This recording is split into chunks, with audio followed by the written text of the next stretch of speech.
Good morning all of you. बच्चों, class 12th का जो चैप्टर आपका शुरू किया गया था केमिस्ट्री में, alcohol phenol ether, alcohol phenol and ether, इस चैप्टर को हमने कंप्लीट कर दिया है। अब आज इसके एनसीईआरटी प्रश्न या आप कह सकते हैं बोर्ड परीक्षाओं में आए हुए क्वेश्चन जो कि आपके आंसर पेपर से लिए गए हैं, इनको हम सॉल्व कराएंगे। तो इस क्रम में पहला क्वेश्चन आपका है, देखिए इसमें लिखा है, क्या कारण है कि प्रोपेनॉल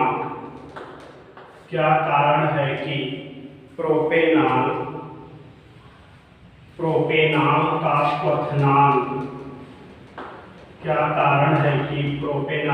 क्वथनांक ब्यूटेन से अधिक होता है?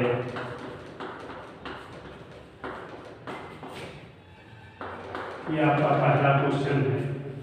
इसमें आपको बताना है कि प्रोपेनॉल का जो बॉइलिंग पॉइंट होगा वो ब्यूटेन से अधिक होता है, ऐसा क्यों? ठीक, तो हम आपके सामने दोनों बना रहे हैं, प्रोपेनॉल और ब्यूटेन। जैसे देखो CH3 CH2 CH2OH, ये आपका प्रोपेनॉल वन है और यही हम बना रहे हैं butane, CH3 CH2 CH2 CH3। ठीक, ये आपका प्रोपेनॉल है, ये आपका ब्यूटेन है। ठीक, अब कहा जा रहा है कि जो बॉइलिंग पॉइंट इसका होगा BP वो ज़्यादा होगा इसके BP से। बॉइलिंग पॉइंट जो ब्यूटेन का है उससे प्रोपेनॉल 1 का बॉइलिंग पॉइंट अधिक है, ऐसा क्यों? ठीक, ध्यान दीजिए, ऑक्सीजन परमाणु से यहाँ जुड़ा है कौन? हाइड्रोजन। और ये हाइड्रोजन क्या करता है?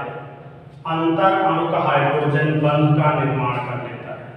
यानी कि जो आपका प्रोपेनॉल है, ये एल्कोहल क्या करता है? अणुओं के मध्य अंतरा अणुक हाइड्रोजन बंध, ध्यान दीजिएगा, अंतरा अणुक हाइड्रोजन बंध का निर्माण कर लेता है।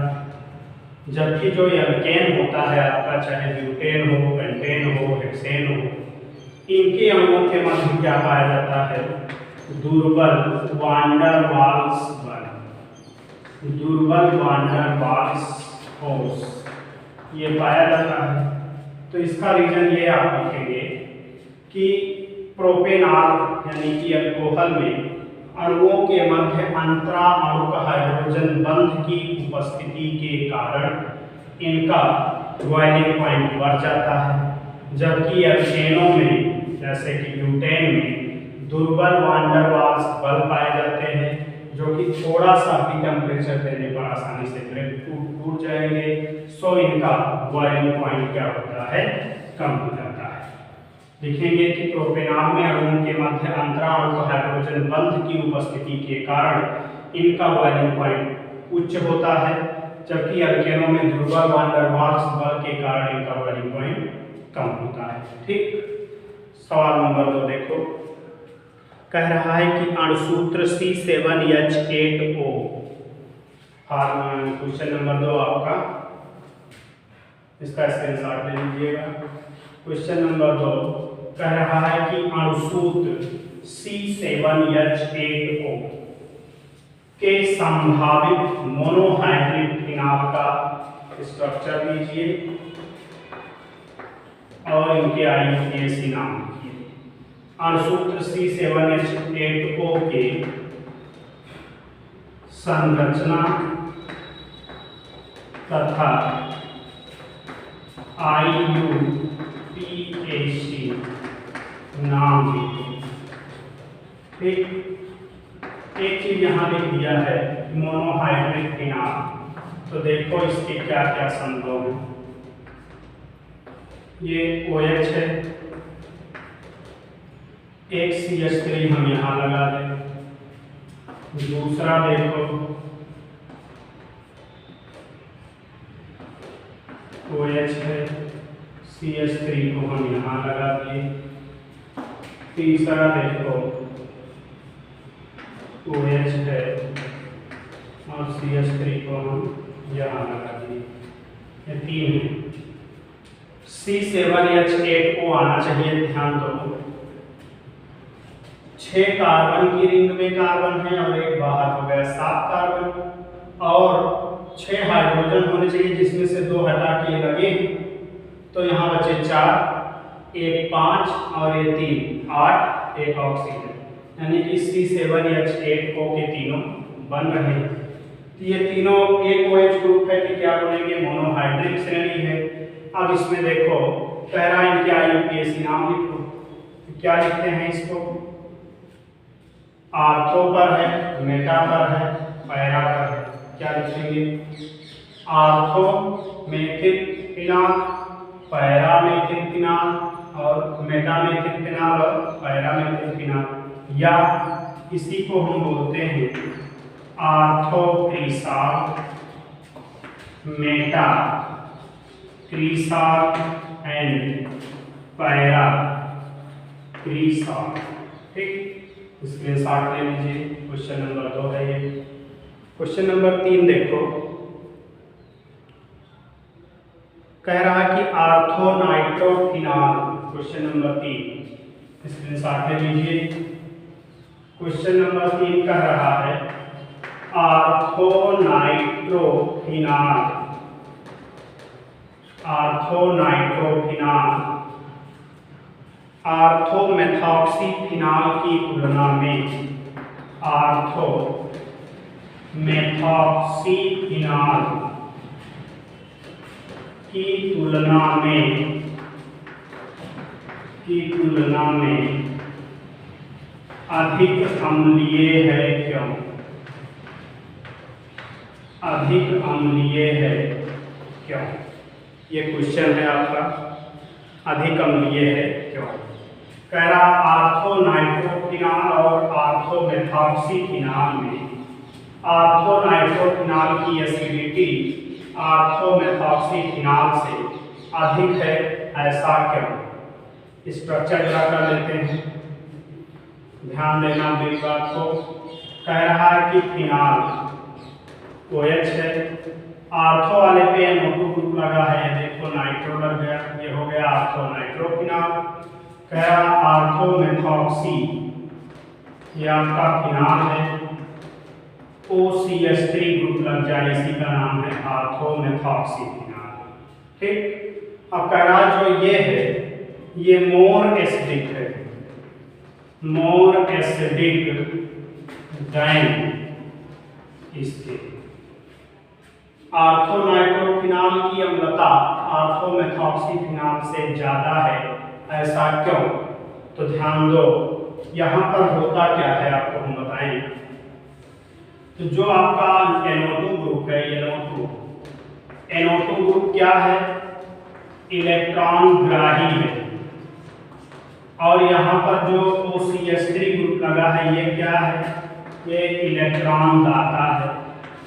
ठीक, तो यहाँ देखो, यहाँ रिंग से इलेक्ट्रॉन बाहर की ओर जाएंगे, ऑक्सीजन के इलेक्ट्रॉन इंटर करेंगे, इस H पर इलेक्ट्रॉन की डेंसिटी घटेगी, फलस्वरूप ये बॉन्ड टूटेगा, यहाँ से H+ आसानी से निकल जाएगा। लेकिन यहाँ क्या स्थिति बनेगी, यहाँ भी यहाँ इलेक्ट्रॉन डोनर लगा है, रिंग के अंदर इलेक्ट्रॉन को डोनेट करेगा, तो इस ऑक्सीजन पर इलेक्ट्रॉन का घनत्व तो ज्यादा रहेगा, इस बॉन्ड को आसानी से ब्रेक नहीं करेगा, तो यहाँ से H+ का निकलना इसकी कंपैरिजन में इसमें क्या होता है, कम रहेगा। सो इसकी एसिडिटी इससे कम हो जाएगी।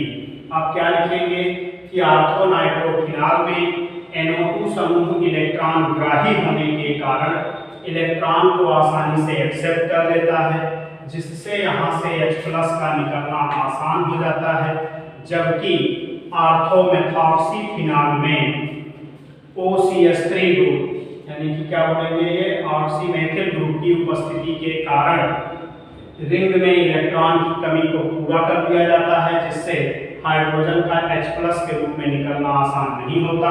इस कारण से इसकी अम्लता कम हो जाती है। ठीक, क्वेश्चन नंबर 4 देखो, कह रहा मेथॉक्सीमेथेन की तुलना में एथेनॉल का क्वथनांक अधिक होता है। क्वेश्चन नंबर 4, मेथॉक्सीमेथेन का फार्मूला क्या होगा? CH3OCH3।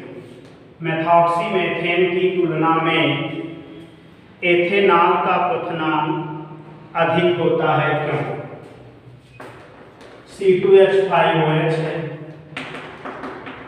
कहा जा रहा है कि इन दोनों में बॉइलिंग पॉइंट जो होता है अल्कोहल का वो ज़्यादा है, ऐसा क्यों? माने कि इसका बॉइलिंग पॉइंट, इसका BP अधिक है और इसका BP कम है, ऐसा क्यों? तो ध्यान ये दीजिए कि एथिल अल्कोहल की श्रेणी में क्या है, इसकी रीअरेंजमेंट में, इसके अरेंजमेंट में देखो क्या है, हाइड्रोजन है। ये हाइड्रोजन किसी के साथ आसानी से हाइड्रोजन बॉन्ड बना सकता है, जबकि यहाँ पर जो हाइड्रोजन है वो डायरेक्ट नहीं है। इस कारण से इस पर हाइड्रोजन बॉन्डिंग संभव नहीं है। तो आप क्या लिखेंगे कि एथिल अल्कोहल आसानी से हाइड्रोजन बंध बना लेने की स्थिति में इसका बॉइलिंग पॉइंट बढ़ जाता है, जबकि मेथॉक्सीमेथेन या डाइमेथिल ईथर में आसानी से हाइड्रोजन बॉन्डिंग नहीं बन पाती है। इस कारण से यहाँ का बॉइलिंग पॉइंट इसका घट जाता है। देखो यहाँ पर ऑक्सीजन के लोन पेयर इलेक्ट्रॉन हैं, ये हाइड्रोजन बंध बना सकते हैं, लेकिन ये इतने ज़्यादा घेर के रखे जाते हैं बल्कि ग्रुप की उपस्थिति के कारण ये आसानी से हाइड्रोजन बॉन्डिंग नहीं कर पाते हैं, जबकि यहाँ पर आसानी से हाइड्रोजन बॉन्डिंग हो जाती है। क्या लिखेंगे कि मेथॉक्सीमेथेन या डाइमेथिल ईथर में अणुओं के मध्य हाइड्रोजन बंध आसानी से नहीं बनते हैं, जबकि एथेनॉल में, एथिल अल्कोहल में आसानी से हाइड्रोजन बंध बन जाने के कारण इसका क्वथनांक मेथॉक्सीमेथेन से उच्च होता है। ठीक, सवाल नंबर 5 देखो, कह रहा निम्न अभिक्रिया का समीकरण लिखो। एनिसॉल का एल्डिहीनीकरण और एनिसॉल का एसिडीकरण। निम्न अभिक्रिया का समीकरण लिखो। क्वेश्चन नंबर 5, निम्न अभिक्रिया का समीकरण लिखो। एनिसॉल का सूत्र क्या होता है? OCH3। इसका कह रहा एल्डिहीनीकरण निर्जल AlCl3, ये कह रहा है एनिसॉल है, और दूसरा भी आपका OCH3, ये भी आपका एनिसॉल है। यहाँ पर एसिडीकरण CH3COCl से क्रिया निर्जल AlCl3 की प्रेजेंस में यहाँ भी पूछ रहा क्या है, या आपको पूछ रहा कि इसका एनिसॉल का एसिडीकरण और एल्डिहीनीकरण। तो इसको हमने आपको बताया है क्या होता है।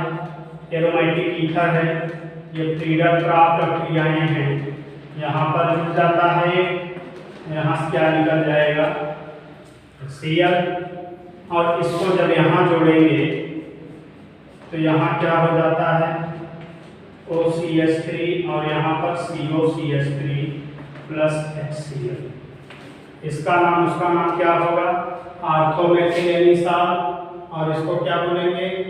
मेथॉक्सीएस्टोक्विनोन। ठीक, ऑर्थोमेथॉक्सीएस्टोक्विनोन। ये दोनों पूछा गया था, ये हो गया। सवाल नंबर 6 देखो, ऑर्थोनाइट्रोफिनॉल, पैरानाइट्रोफिनॉल और मेटानाइट्रोफिनॉल को अम्लीय शक्ति के बढ़ते क्रम में लिखो। Orthonitrophenol, question number 6, para orthonitrophenol,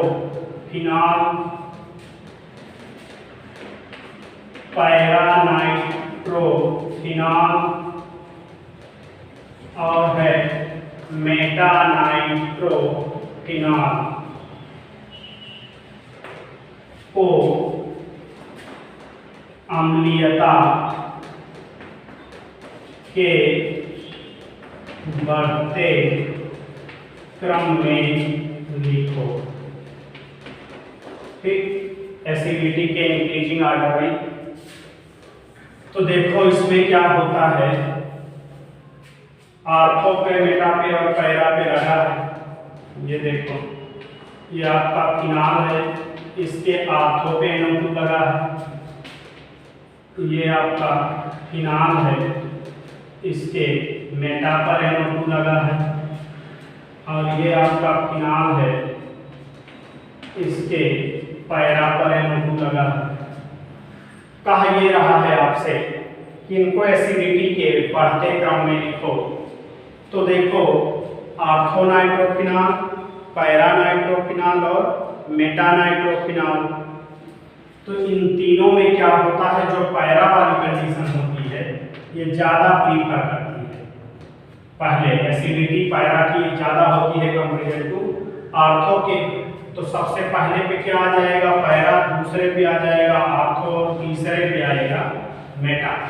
तो इसको कैसे बनाएंगे, ऐसे लिखेंगे। पहले पैरानाइट्रोफिनॉल सबसे ज़्यादा, फिर आर्थो नाइट्रोफिनॉल और सबसे कम कौन होगा, मेटा नाइट्रोफिनॉल। ठीक, ये आपका एसिडिटी का है, घटता क्रम है। बढ़ते क्रम में पूछ रहा है तो क्या करेंगे, हम दोनों क्रम ड्रा कर दे रहे हैं। ये आपका है घटता क्रम, और बढ़ने वाली दशा में क्या होगा, मेटानाइट्रोफिनॉल सबसे कम, उससे ज्यादा आर्थोनाइट्रोफिनॉल और सबसे ज्यादा पैरानाइट्रोफिनॉल। ठीक, ये आपका हो जाएगा बढ़ता क्रम। ठीक, ये आपका क्वेश्चन नंबर 6 था। क्वेश्चन नंबर 7 देखो, एल्कोहल के क्वथनांक अनुभार बढ़ने पर बढ़ते हैं क्यों। क्वेश्चन नंबर 7 कह रहा है कि एल्कोहल का बॉइलिंग पॉइंट मॉलिक्यूलर वेट के बढ़ने के साथ साथ बढ़ते हैं क्यों, क्योंकि एल्कोहल अणुओं में क्या होने लगता है, संगुणन।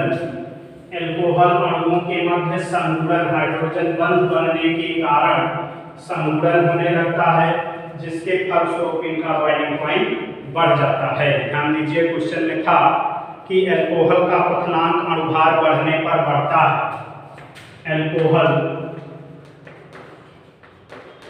एल्कोहल का क्वथनांक अणुभार बढ़ने पर बढ़ता है क्यों, ये आपका क्वेश्चन है।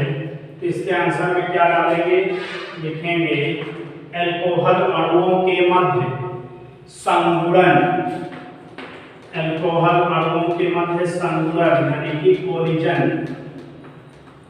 कोलिजन क्रिया। एल्कोहल अणुओं के मध्य संगुणन होने के कारण, संगुणन क्यों होगा, क्योंकि इनके मध्य हाइड्रोजन बॉन्डिंग बनेगी। तो एल्कोहल अणुओं के मध्य संगुणन होने के कारण इनके क्वथनांक बढ़ जाते हैं।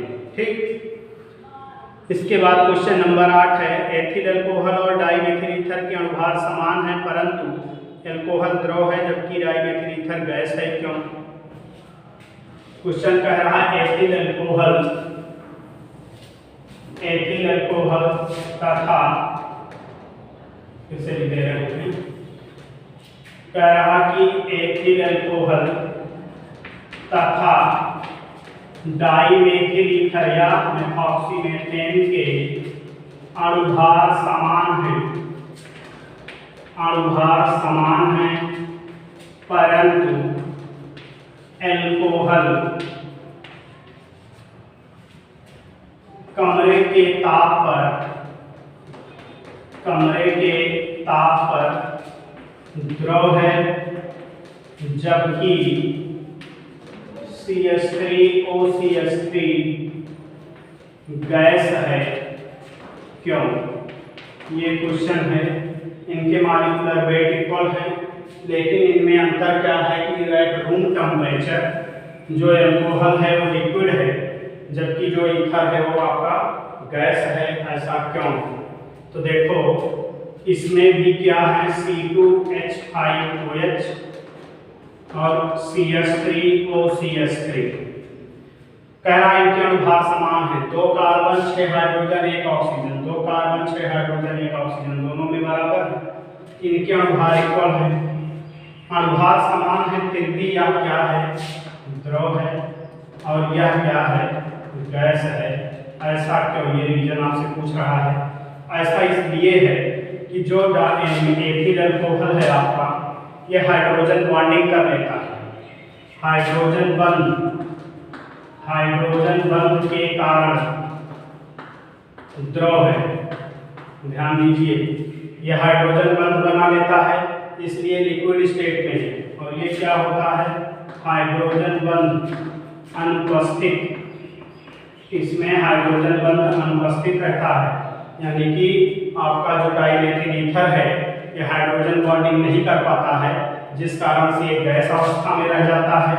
जबकि एथिल अल्कोहल अणुओं के मध्य हाइड्रोजन बंध बना लेता है, इसलिए ये द्रव अवस्था में पाया जाता है। अगला क्वेश्चन है आपका, ईथर को रंगीन बोतल में भरकर रखते हैं, क्यों? क्वेश्चन नंबर 9 कह रहा है ईथर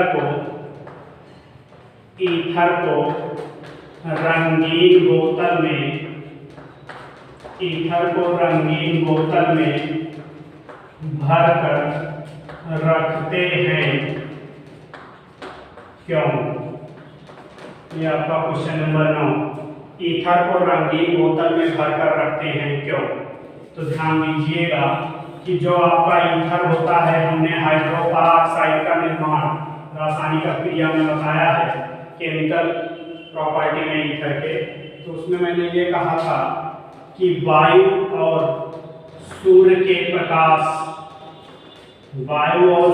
प्रकाश की उपस्थिति में ईथर क्या करता है, क्या बनाता है, हाइड्रोपरऑक्साइड। तो ध्यान दीजिए, अगर इसको हम रंगीन बोतल में भरकर रखते हैं तो ईथर बॉटल है, ये सपोज दैट ये ढक्कन बंद है, इसमें हम ईथर को रखेंगे। ये कलरफुल बॉटल होगी, इसमें भरा है ईथर। और ये ईथर क्या होता है, अगर रंगीन बोतल में है तो क्या होगा, इसमें बाहर से लाइट और एयर इनका कांटेक्ट नहीं हो पाएगा, तो ईथर आपका शुद्ध बना रहेगा। लेकिन अगर ये कहीं सूर्य के प्रकाश और वायु के संपर्क में आ जाएगा तो ये क्या बना लेगा, हाइड्रोपरऑक्साइड। तो आप क्या लिखेंगे कि ईथर को सूर्य के प्रकाश और वायु की उपस्थिति से बचाने के लिए रंगीन बोतल में भरकर रखते हैं, क्योंकि यह सूर्य के प्रकाश और वायु की उपस्थिति में हाइड्रोपरऑक्साइड बना लेता है। ठीक, आगे क्वेश्चन है आपका, ईथर की जल में विलेयता कम होती है, क्यों? क्वेश्चन नंबर 10 है। 10 आपका ये कह रहा है कि ईथर की जल में विलेयता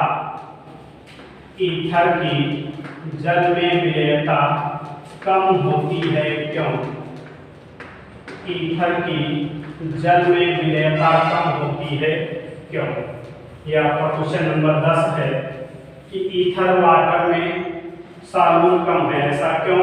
तो कोई भी ईथर ROR ये आपका ईथर है, जब इसको हम पानी में डालते हैं तो ये डिजॉल्व नहीं होता है। कह रहा रीजन, कोई भी पदार्थ अगर पानी के साथ हाइड्रोजन बॉन्ड बना लेता है तो वह घुलता है, हाइड्रोजन बॉन्ड न बनाने के कारण वह पानी में नहीं घुलता है। यही कंडीशन ईथर के लिए आपकी लागू होगी। ईथर क्या होगा, पानी में जल के अणुओं के साथ हाइड्रोजन बंध नहीं बना पाता है, इस कारण से ईथर जल में अविलेय होते हैं या इनकी विलेयता कम होती है। है। अगला क्वेश्चन है कि फिनाल से पिक्रिक अम्ल कैसे प्राप्त करेंगे। क्वेश्चन नंबर 11 का कह रहा है कि फिनाल से पिक्रिक एसिड, फिनाल से पिक्रिक अम्ल, ये क्वेश्चन आया हुआ है परीक्षा में, इंपॉर्टेंट है। फिनाल से पिक्रिक अम्ल, ठीक। देखो बच्चों, होता है नाइट्रेशन, ये आपका है फिनाल।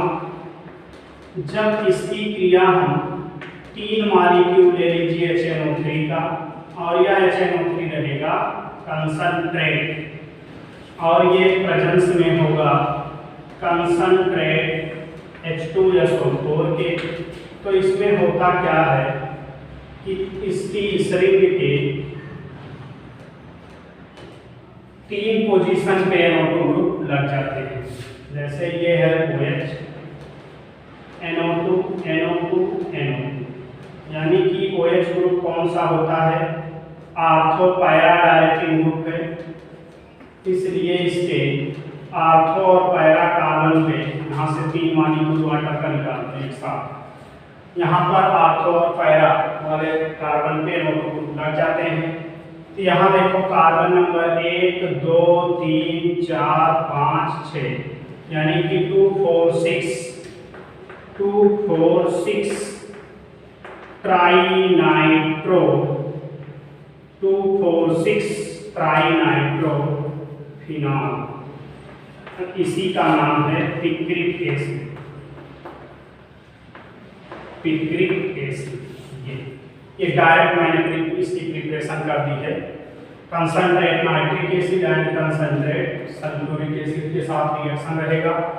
ये डायरेक्ट प्रिपरेशन है फिनाल से पिक्रिक एसिड की। अदरवाइज आप इसको प्राप्त कर सकते हैं, इसका पहले सल्फोनीकरण करिए, तो आर्थो और पैरा सल्फोनिक एसिड, फिनाल का सल्फोनिक एसिड बनेगा, और उस बने फिनाल के सल्फोनिक एसिड के तब फिर नाइट्रीकरण करिए, तब ये बनेगा। अदरवाइज सीधा एक ही स्टेप में आप कर सकते हैं 3 मॉलिक्यूल नाइट्रिक एसिड का कंसंट्रेट सल्फ्यूरिक एसिड के साथ 3 मॉलिक्यूल वाटर का निकाल दो, और फिनाल के दोनों आर्थो और एक पैरा पोजीशन पे NO2 ग्रुप जोड़ दीजिए, आपका पिक्रिक एसिड बन गया, ठीक। अगला क्वेश्चन देखिए, कह रहा निम्न यौगिकों के IUPAC नाम लिखिए। क्वेश्चन नंबर 12 है, निम्न यौगिकों के IUPAC नाम लिखिए। IUPAC नाम, ये भी आपके आंसर पेपर से लिया गया क्वेश्चन है, इसको नोट कर लीजिए, आप स्क्रीनशॉट कर लीजिए। IUPAC नाम पूछ रहा है, आपके आंसर पेपर का सवाल है ये। देखिए इसमें है कौन कौन सा, हम इसको नोट करा दें एक बार आपको। पहला है C2H5O CH2 CH3 CH3, और दूसरा है CH3O CH2 CH2 Cl, और तीसरा है NO2 C6H4 OCH3, चौथा है CH3 CH2 CH2O CH3, और पांचवा है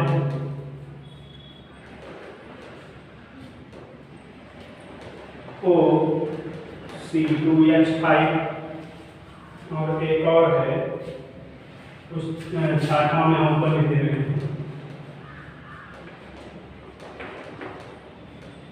यहाँ लिखा है C2H5, ठीक। अब आपसे पूछ रहा है इनके IUPAC नाम लिखो, ठीक। पहला देखो, पहला कार्बन, दूसरा कार्बन, तीसरा कार्बन, पहले क्या लगा है C2H5O, इसको क्या नाम देते हैं, एथॉक्सी। पहले लगा है, क्या लिखेंगे, 1 एथॉक्सी, दूसरे पर मेथिल है तो 2 मेथिल, 3 कार्बन की सीरीज है तो प्रोपेन, 1 एथॉक्सी 2 मेथिल प्रोपेन। यहाँ देखो 1 2 पहले पे मेथॉक्सी है और दूसरे पे क्लोरो है, क्या लिखेंगे 2 क्लोरो 1 मेथॉक्सी और 2 कार्बन है तो इथेन, 2 क्लोरो 1 मेथॉक्सी इथेन। और देखिए ये वाला देखो तीसरा यही चीज है, देखो ये रिंग है, रिंग से OCH3 लगा है, इसके पैरा वाले पे NO2 लगा है, क्या नाम देते हैं इसके, पैरा नाइट्रो एनिसॉल है ये, इसका आप लिख सकते हैं पैरा नाइट्रो एनिसॉल, या एक नाम और दे सकते हैं 1 2 3 4 चौथे पे है तो 4 नाइट्रो एनिसॉल भी लिख सकते हैं। यहाँ चले जाओ, देखो ये क्या होगा मेथॉक्सी प्रोपेन, चौथा देखो चौथा क्या होगा मेथॉक्सी प्रोपेन, मेथॉक्सी प्रोपेन। यहाँ चले जाओ, देखो यहाँ पर CH3 लगे हैं, नंबरिंग कर लेंगे कहाँ से 1 2 3 4 5 6, चौथे 2 बार मेथिल है, क्या लिखेंगे 4 डाइमेथिल, 4 डाइमेथिल, और क्या 1 एथॉक्सी, सॉरी यहाँ लिखेंगे 1 ethoxy 4 dimethyl cyclohexane, 1 ethoxy 4 dimethyl cyclohexane. यहाँ क्या लिखेंगे, पहले पे एथॉक्सी लगा है तो नाम क्या हो जाएगा एथॉक्सी बेंजीन।